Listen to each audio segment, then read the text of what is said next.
ನಾನು ಬಾಲ್ಯದಿಂದ ಸ್ವಯಂ ಸೇವಕ್, ಆಮೇಲೆ HALನ ರಾಷ್ಟ್ರೀಯ ಜಾಗೃತಿ ವ್ಯವಸ್ಥಾ ಪ್ರಮುಖ, ಆಧ್ಯಾತ್ಮ ಚಿಂತಕ. ನಮ್ಮ ರಾಷ್ಟ್ರಪಿತ ಗಾಂಧೀಜಿ ಅಂತ ನಾವು ಯಾರನ್ನು ನಾವು ಕರಿತೀವಿ, ಅವ್ರಿಗೆ 1946-47 ಮ್ಯಾಕ್ ಡೊನಾಲ್ಡ್ ಅಂಥೇಳಿ ಬ್ರಿಟಿಷಲ್ಲಿ ಅವನೇ ನ್ಯೂಸ್ ಓದ್ತಿದ್ದು ಮೊದಲು ನಮಗೆ. ಅವರು ಕೇಳ್ತಾರೆ ಗಾಂಧಿಗೆ, ನಿಮ್ಮ ಮೊದಲ ಆದ್ಯತೆ ಏನು ಅಂತ. ಅವ್ರು ಹೇಳ್ತಾರೆ, ನನ್ನ ಮೊದಲನೇ ಆದ್ಯತೆ ರಾಮರಾಜ್ಯವಾಗಬೇಕು ಅಂಥೇಳಿ, ಅದೊಂದು ರಾಮನ ಪೂಜ್ಯತೆ ಬಗ್ಗೆ.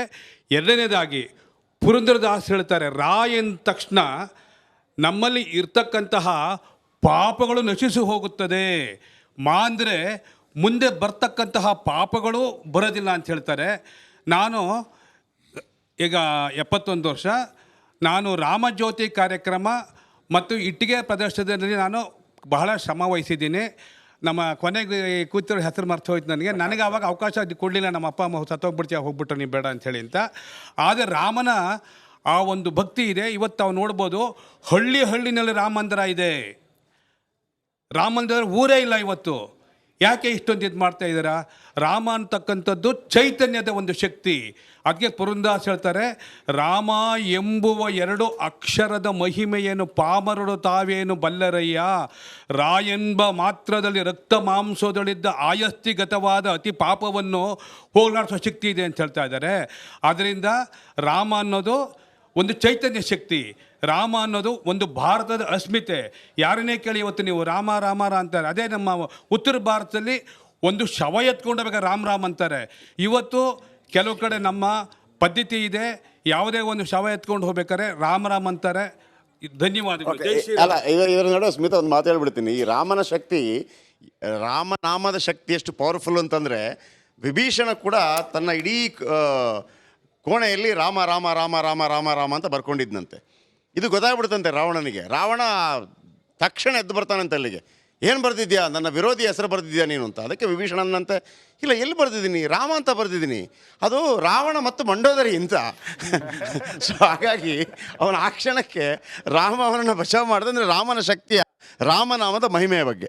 ಈಗ ನಿಮಗೊಂದು ಪ್ರಶ್ನೆ ಕೇಳ್ತೀನಿ, ಅದ್ರ ಜೊತೆ ನಿಮ್ಮ ಅಭಿಪ್ರಾಯ ಕೂಡ ಹೇಳಿ. ಏನಂತಂದ್ರೆ, ಪುಲ್ವಾಮಾದಲ್ಲಾದ ದಾಳಿ ಸೈನಿಕರ ಶವದ ಮೇಲೆ ಎಲೆಕ್ಷನ್ ಮಾಡ್ತು ಒಂದು ಪಕ್ಷ ಅನ್ನೋ ಹೇಳಿಕೆ. ಈಗ ಅಯೋಧ್ಯೆಗೆ ಹೋಗ್ತಿರುವ ರಾಮ ಭಕ್ತರ ಮೇಲೂ ಗೋಧ್ರಾ ರೀತಿಯ ಮಾದರಿಯ ಅಟ್ಯಾಕ್ಗಳಾಗುತ್ತೆ.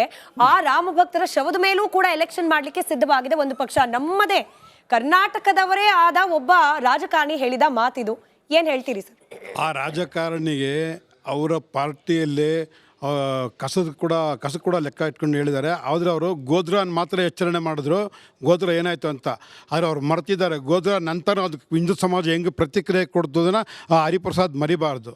ಜೊತೆಗೆ ನಾನು ವೆಂಕಟೇಶ್ ಬಾಬು ಅಂತ, ಚಾಮರಾಜಪೇಟೆ. ನನ್ನದು ಆ ಒಂದು 2 ಕರಸೇವೆ ಸಮಯದಲ್ಲಿ ನನ್ನ ಸಂದರ್ಭದಲ್ಲಿ ನಾನು ಭಾಗವಹಿಸಿದ್ದೆ. ನಮ್ಮ ಮನೆ ಯಾವುದೇ RSSನ ಹಿನ್ನೆಲೆಯಲ್ಲಿ ಬಂದಂಥ ಕುಟುಂಬ ಅಲ್ಲ. ನಮ್ಮ ತಂದೆ ಆಗ ಅನಾರೋಗ್ಯದಿಂದ ನರಳ್ತಾ ಇದ್ದರು, ಲಕ್ವಾ ಪ್ಯಾರಾಲಿಸಿಸ್ ಆಗಿ. ನಮ್ಮ ತಾಯಿ ಅನಕ್ಷರಸ್ಥೆ. ಆ ಸಂದರ್ಭದಲ್ಲಿ ನನಗೆ ಹಿಂದೂ ಜಾಗರಣ ವೇದಿಕೆ ಸಂಚಾಲಕನಾಗಿ ನನಗೆ ಹೊರಡಬೇಕು ಅನ್ನೋ ಆದೇಶ ಬಂತು. ಆ ಸಂದರ್ಭದಲ್ಲಿ ನಮ್ಮ ತಾಯಿಯವರಿಗೆ ನಾನು ಹೊರಡೋ ಹಿಂದಿನ ದಿನ ಸಂಜೆ 4 ಗಂಟೆಯಲ್ಲಿ ಚಾಮರಾಜಪೇಟೆಯಲ್ಲಿ ಒಂದು ವಿಷ್ಣು ಸ್ಟುಡಿಯೋ ಅಂತ ಇದೆ.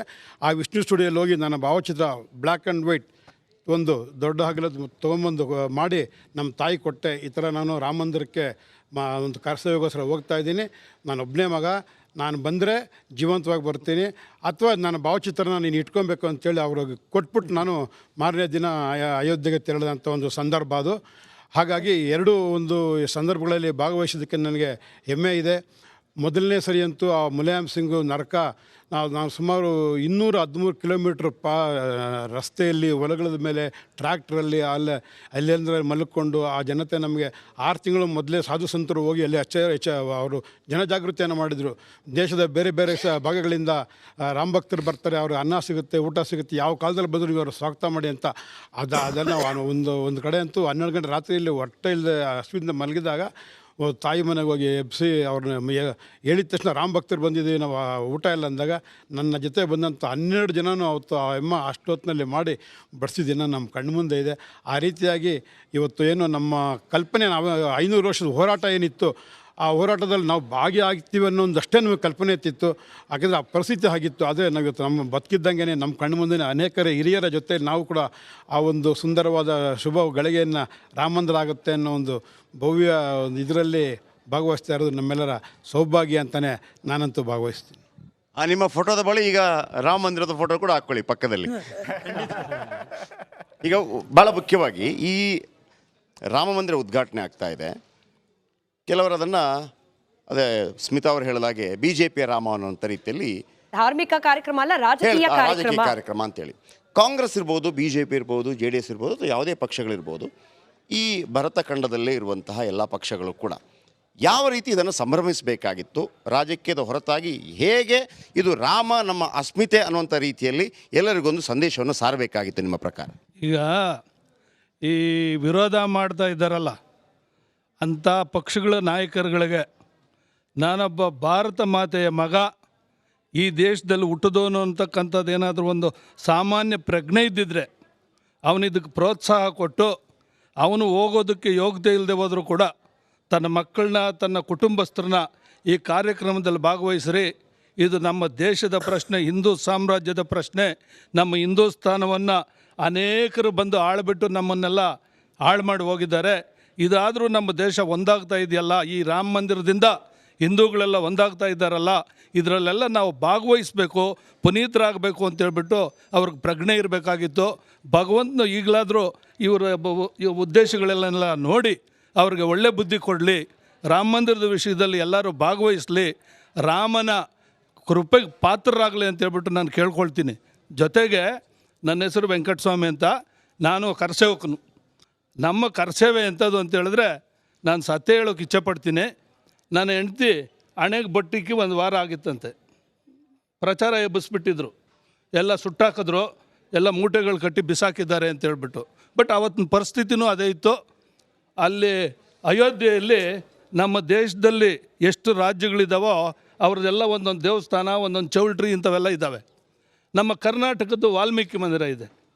ಅಲ್ಲಿ ನಮ್ಮ ರಾಮಚಂದ್ರೇಗೌಡರು ಉಸ್ತುವಾರಿ ಇದ್ದರು ನಮಗೆಲ್ಲ. ನಾವೆಲ್ಲ ಹೋಗಿದ್ದಾಗ ಅವ್ರನ್ನ ಮಾತಾಡಿಸ್ಕೊಂಡು ಯಾರು ಕೇಳೋರಿಲ್ಲ, ತನ್ನ ಪಾಠಕ್ಕೆ ತಾನು ಹೋಗೋದೆ ಬಾಬ್ರಿ ಮಸೀದ್ಗೆ. ನಾವೊಂದು 6 ಜನ ಹೋಗಿದ್ದೀವಿ ನಮ್ಮೂರಿಂದ. ನಮ್ಮದು ಸಣ್ಣ ಊರಾಗಿತ್ತು ಅವಾಗ, ಕೃಷ್ಣಯ್ಯನಪಾಳ್ಯ ಅಂತ ಇಲ್ಲೇ NGF ಪಕ್ಕದಲ್ಲಿ. ಒಂದು 6 ಜನ ಹೋಗಿದ್ದೀವಿ ನಮ್ಮ 2-3 ಊರಿಂದ ಸೇರಿಸಿ. ನಾವು ಪಟ್ಟಿದ್ದ ಬಾಧೆ ಅಂತೂ ಹೇಳ್ಬಿಟ್ರೆ ಇವತ್ತು ಇನ್ನೊಂದು ಜನ್ಮದಲ್ಲೂ ಆ ಬಾಧೆ ಬೇಡ. ಆದರೆ ಒಂದೇ ಒಂದು ನಾನು ತಮ್ಮ ಮಂಜುನಾಥ್ ಅವರು, ನಮ್ಮ ಹಿರಿಯರು, ಅವ್ರನ್ನ ಒಂದು ಕೇಳ್ಕೊಳ್ತೀನಿ. ಯಾಕಂದರೆ ಅವರ ಕೈನಲ್ಲಿ ಅಧಿಕಾರ ಇದೆ ಅಂತ ನನಗೆ ಗೊತ್ತಿಲ್ಲ, ತುಂಬ ಹಿರಿಯರು ಅದನ್ನು ತೀರ್ಮಾನ ತಗೊಳ್ತಾರೆ. ನಾವು ಹೋಗಿದ್ದಂಥ ಸಂದರ್ಭದಲ್ಲಿ ನಮ್ಮ ಕಣ್ಣೆದುರುಗೇನೆ 1000 ಜನ ಸತ್ತರು. ನನ್ನ ಪಕ್ಕದಲ್ಲಿರ್ತಕ್ಕಂಥ ಒಬ್ಬ ತಮಿಳ್ನಾಡಿನ ಹುಡುಗ, ಅವನಿಗೆ ಇಲ್ಲಿಗೆ ಬಿತ್ತು, ಬಲ ಎದೆಗೆ ಬಿತ್ತು ಗುಂಡೇಟು. ಅವ್ರ ಪಕ್ಕದಲ್ಲಿ ನಾನಿದ್ದೆ. ಆ ಪಕ್ಕದಲ್ಲಿದ್ದಂಥ ಮಧ್ಯಪ್ರದೇಶವ್ರದ್ದು ರಾಮ್ ಜಾನಕಿ ಮಂದಿರ್, ಆ ಮಂದಿರ ಕಾಂಪೌಂಡ್ ದಾಟಿ ದೇವಸ್ಥಾನದೊಳಗಡೆ ಸೇರಿಕೊಂಡ್ವಿ. ಸಾಯಂಕಾಲ 5 ಗಂಟೆನಲ್ಲಿ ಏನು ನೋಡೋಣ ಬೀದಿಗಳಲ್ಲಿ ಅಂತ ಆಚೆ ಬಂದರೆ ನಾಯಿಗಳು ಬಂದು ರಕ್ತ ನೆಕ್ತಾ ಇತ್ತು. ಅದನ್ನು ನೋಡಿದ ತಕ್ಷಣ ಈ ಮಿಲ್ಟ್ರಿಯವ್ರು ಬಂದು ನಮ್ಮನ್ನು ಹಿಡ್ಕೊಂಡು ಅಲ್ಲಿ ಒಬ್ಬರು ಅವರು ಹೆಡ್ಡಿರ್ತಾರಲ್ಲ ಅಲ್ಲಿ ಕರ್ಕೊಂಡು ಹೋದ್ರು. ಸ್ವಲ್ಪ ದೂರ ಅಲ್ಲಿಂದ ನಾವಿದ್ದಂಥ ಜಾಗದಿಂದ ಒಂದು ಅರ್ಧ ಕಿಲೋಮೀಟ್ರ್ ದೂರ.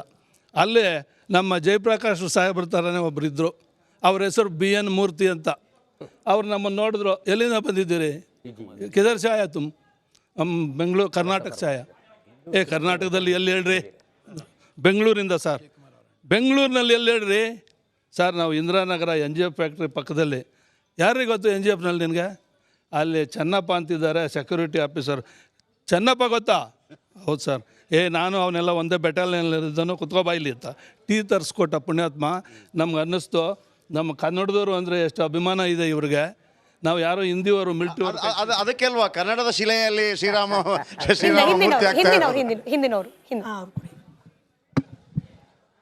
ನಮಸ್ತೆ, ನಾನು ಪ್ರಸಾದ್ ಅಂತ, ಶ್ರೀನಿವಾಸ್ ಪ್ರಸಾದ್, ಸ್ವಯಂ ಸೇವಕ ಹಾಗೂ ರಾಷ್ಟ್ರೀಯವಾದಿ.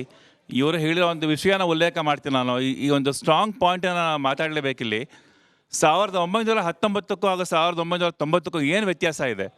1919ರಲ್ಲಿ ಜಲಿಯನ್ ವಾಲಾಬಾಗಲ್ಲಿ ಜನರಲ್ ಡೈರ್ ಅಂತ ಅನಿಸ್ಕೊಂಡು ಬಂದು ಶೂಟ್ ಮಾಡಿದ್ನಲ್ಲ, ಅಷ್ಟು ಜನ 1000 ಜನ ಸತ್ರಲ್ಲ. 1990ರಲ್ಲಿ ನಾನು ಸ್ಕೂಲಲ್ಲಿದ್ದೆ ನಾನು. ಅದೇ ಟೈಮಲ್ಲಿ ಇಷ್ಟು ಜನ 100 ಜನ 1000 ಜನ ಅಯೋಧ್ಯೆಯಲ್ಲಿ ಒಂದು ಕರಸೇವೆ ಮಾಡೋಕ್ಕೆ ಹೋದಾಗ ಅವ್ರುಗಳನ್ನೆಲ್ಲ ಶೂಟ್ ಮಾಡಿದಾರಲ್ಲ, ಅದಕ್ಕೆ ಏನು ಉತ್ತರ ಕೊಡ್ತಾರೆ?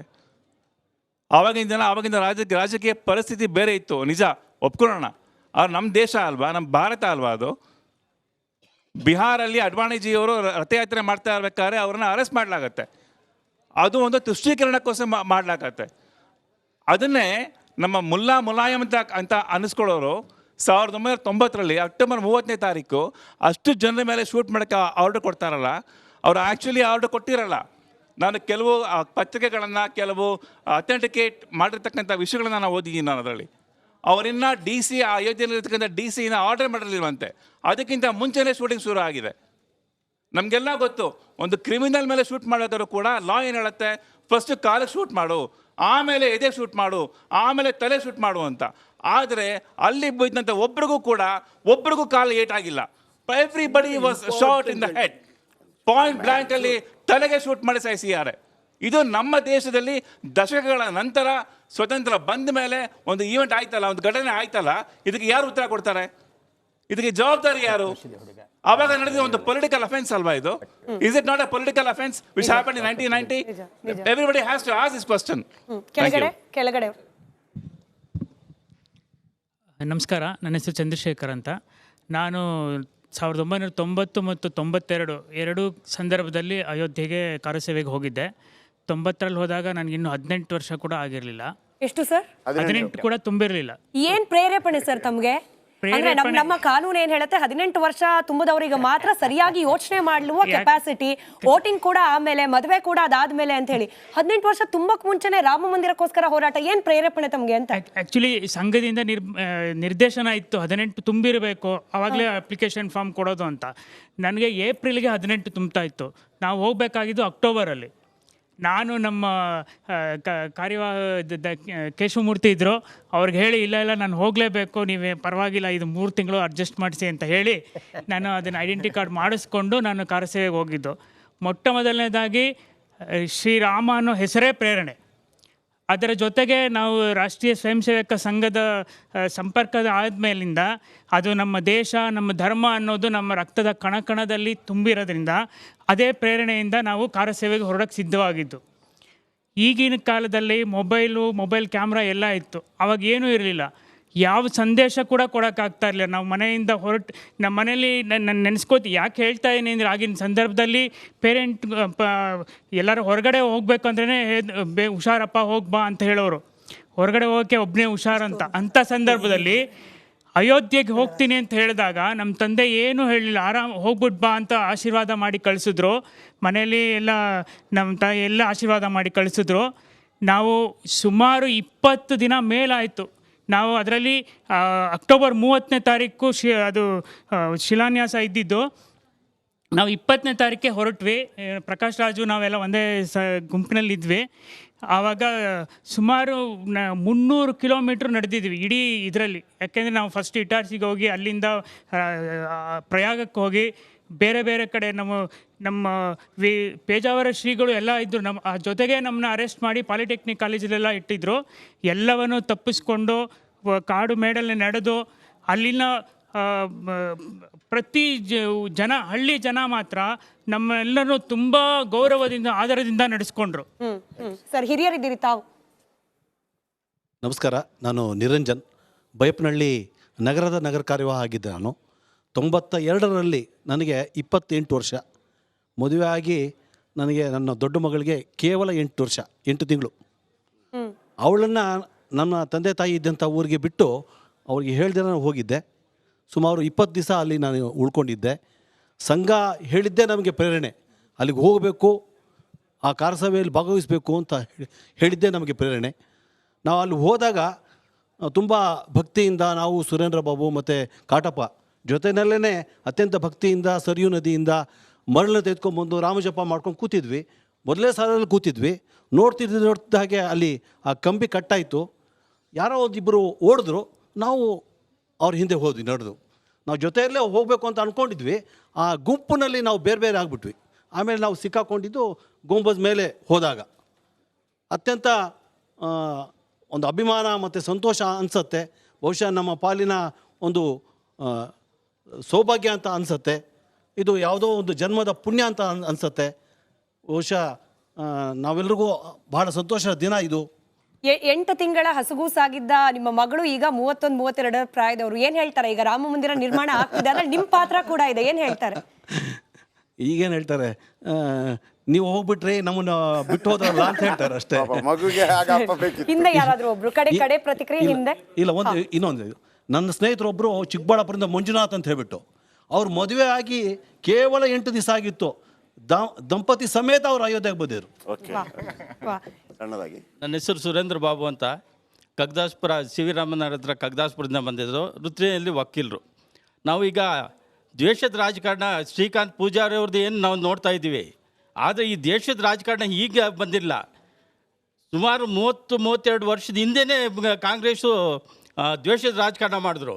ಯಾಕೆ ರಾಜಕಾರಣ ಹೆಂಗೆ ಅಂತ ಹೇಳಿದ್ರೆ, ಅಂದಿನ ನ್ಯಾಯಮೂರ್ತಿಗಳಾದಂಥ ಅಲಹಾಬಾದ್ ಹೈಕೋರ್ಟಿನ ತಿಲಾರಿ ಸಾಹೇಬರು ರಾಮ್ಲಾಲ ಬಾಗಿಲು ತೆಗೆಸಿದ್ದಕ್ಕೆ ಅವ್ರನ್ನ ಅಲಹಾಬಾದ್ ಹೈಕೋರ್ಟಿಂದ ಬೆಂಗಳೂರು ಹೈಕೋರ್ಟ್ಗೆ ಟ್ರಾನ್ಸ್ಫರ್ ಮಾಡಿದ್ರು.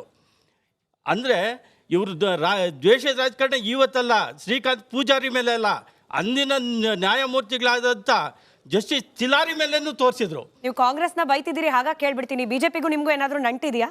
ನಾನು BJP ಅಂತ ನನ್ನ ನೆಂಟಂತ ಅಲ್ಲ, ಆವತ್ತಿನ ಕರ್ತವ್ಯದಲ್ಲಿ ನಾನು 92ರಲ್ಲಿ ಭಾಗವಹಿಸಿದ್ದೆ. ಆವಾಗ ತಿಲಾರಿ ಸಾಹೇಬ್ರಿಗೆ ಅವರು ಮಾಡಿದಂಥ ಶಿಕ್ಷೆ ಏನಂದ್ರೆ ಅದು ನಾನು ಉಲ್ಲೇಖ ಮಾಡ್ತಾ ಇದ್ದೀನಿ. ಹಿಂದೆ ಯಾರಾದ್ರೂ ಕಡೆ ರಿಯಾಕ್ಷನ್. ನಮಸ್ತೆ, ನಾನು ಕೃಷ್ಣ ಗುನ್ಗ. ಮೊದಲನೇ ಸಲ ಹೋದಾಗ ನಮಗೆ ಏನು ಅನುಭವ ಸಿಕ್ತು ಅಂದರೆ, ಆ ಊರಿನಲ್ಲಿ ಹಳ್ಳಿನಲ್ಲೆಲ್ಲ ನಡ್ಕೊಂಡು ಹೋಗ್ತಾ ಇದ್ವಿ. ಆ ಮನೆಯಲ್ಲಿ ಯಾರೂ ತರುಣರು ಅನ್ನೋರು ಯಾರೂ ಇಲ್ಲ. ಒಂದು ಹಣ್ಣದು ಮುದುಕರು ಇರುವವರು, ಇಲ್ಲಾಂದರೆ ಚಿಕ್ಕ ಮಕ್ಕಳಿರುವವರು. ಅಷ್ಟೇ ಈ ಚಿತ್ರವನ್ನು ನೋಡ್ತಾ ಇದ್ವಿ. ಎಲ್ಲರೂ ಬನ್ನಿ ಊಟ ಮಾಡಿ ಅಂತೇಳಿ ನಮಗೆ ನಡೆಯೋಕ್ಕೆ ಡಿಸ್ಟರ್ಬ್ ಆಗೋದು. ಆ ರೀತಿ ಅವರು ನಮ್ಮನ್ನು ಸತ್ಕಾರ ಮಾಡಿದ್ದಾರೆ. ನಮ್ಮ ಹೊಲದಲ್ಲಿ ನಡ್ಕೊಂಡೋಗಿ, ನಮ್ಮ ಅಂಗಳದಲ್ಲಿ ನಡ್ಕೊಂಡೋಗಿ ನಮ್ಮ ಮನೆ ಪಾವಿತ್ರ ಆಗುತ್ತೆ ಅಂದರೆ, ಒಬ್ಬನು ದೇಶಭಕ್ತ ಸ್ವತಃ ರಾಮನೇ ಬಂದಿದ್ದಾನೆ ಅನ್ನುವಷ್ಟು ಅವರಿಗೆ ಕಲ್ಪನೆ. ಆ ಒಂದು ಭಕ್ತಿ ಗೌರವದಿಂದ ನಮ್ಮ ನಡ್ಕೊಂಡ್ರು. ಹಾಗೆ ಆ ಕಡೆ ಹೋಗಬೇಡಿ, ಅಲ್ಲಿ ಪೊಲೀಸ್ನವ್ರು ಇದ್ದಾರೆ, ಹಿಂಗೆ ಹೋಗಿ, ಈ ಥರ ಡೈರೆಕ್ಟ್ ಮಾಡ್ತಾಯಿದ್ರು ಆ ಹಳ್ಳಿನಲ್ಲಿ ಕೂಡ. ಇದಾದ ನಂತರ 2 ದಿವಸ ತಡೆದು ನಾವು ಅಲ್ಲಿಗೆ ಸೇರಿದ್ವಿ. ಆಗ ಭಾಳ ಬೇಜಾರಾಗುವಂಥ ಸ್ಥಿತಿ. ಸರಿಯೂ ನದಿ ಬ್ರಿಡ್ಜ್ ಮೇಲೆ ಸಾವಿರಾರು ಚಪ್ಪಲಿಗಳು ಬಿದ್ದಿದ್ವು. ಅಂದರೆ ಫೈರಿಂಗ್ ಆಗಿ ಅದನ್ನು ಕ್ಲೀನ್ ಕೂಡ ಮಾಡಿರಲಿಲ್ಲ. ಆ ಒಂದು ಚಿತ್ರ ನಮಗೆ ಕಂಡು ಬರ್ತಾ ಇತ್ತು. ಎಲ್ರಿಗೂ ಹೇಳ್ತಾ ಇದ್ರು, ಸರಿಯೂ ನದಿಗೆ ಇಳಿಬೇಡಿ, ಮೊಸಳೆ ಬಿಟ್ಟಿದ್ದಾರೆ ಅಂತ. ಈ ರೀತಿ ಎಲ್ಲ ತೊಂದರೆ ಕೊಡುವಂಥ ಸ್ಥಿತಿ. ಮುಲಾಯಂ ಸಿಂಗ್ ಯಾದವ್ ಹೇಳಿದರು, ಒಂದು ಹಕ್ಕಿ ಕೂಡ ಮೇಲೆ ಹಾರಲಿಕ್ಕೆ ಬಿಡೋದಿಲ್ಲ, ಅಷ್ಟೊಂದು ಸ್ಟ್ರಿಕ್ಟ್ ಇತ್ತು. ಇನ್ನು 2ನೇ ಸಲ ಬಂದಾಗ ಅಲ್ಲಿಗೆ ಇದ್ವಿ. ನಮ್ಮ ಜೊತೆ ಸಾಕಷ್ಟು ಜನ ಸ್ನೇಹಿತರಿದ್ದರು. ಈ ಫೋಟೋದಲ್ಲಿ ಕೂಡ ಯಾವುದೋ ಒಂದು ಪತ್ರಿಕೆನಲ್ಲಿ ಬಂತು. ಹೀಗೆ ಈ ರೀತಿ ನಾವು ಅಲ್ಲಿ ಎಂಜಾಯ್ ಮಾಡಿದ್ವಿ. ಆ ಒಂದು ಗುಂಬದ ಮೇಲೆ ಹತ್ತೋದಕ್ಕೆ ಕೂಡ ಅವಕಾಶ ಸಿಕ್ತು. ಮಹಾರಾಷ್ಟ್ರದ ಹೆಣ್ಣುಮಕ್ಕಳು ದುರ್ಗಾವಾಹಿನಿಯವರು ಆ ಗುಂಬದ ಮೇಲೆ ಹತ್ತಿ ಕುಣಿದಾಡಿದ್ದಾರೆ. ಹೆಣ್ಣುಮಕ್ಕಳು, ಹುಡುಗಿಯರು. ಅಂದರೆ ಅಷ್ಟೊಂದು ಒಂದು ಉತ್ಸಾಹ ಜನರಿಗೆ. ನಾನು ಯಾವುದೇ ಪಕ್ಷದ ಮೆಂಬರ್ ಅಲ್ಲ, ನಾನೊಬ್ಬ ದೇಶಭಕ್ತನಾಗಿ ನಾನು ಹೇಳ್ತೀನಿ, ಇವತ್ತಿಗೆ ರಾಮ ಜನ್ಮಭೂಮಿ ದೇವಸ್ಥಾನ ಆಗಿರೋದು ನನಗೆ ನನ್ನ ಜೀವನದ ಸಾರ್ಥಕತೆ ನನಗೆ ಅನ್ನಿಸ್ತಾ ಇದೆ. ಚಕ್ರವರ್ತಿ ಸೂಲಿಬೆಲೆ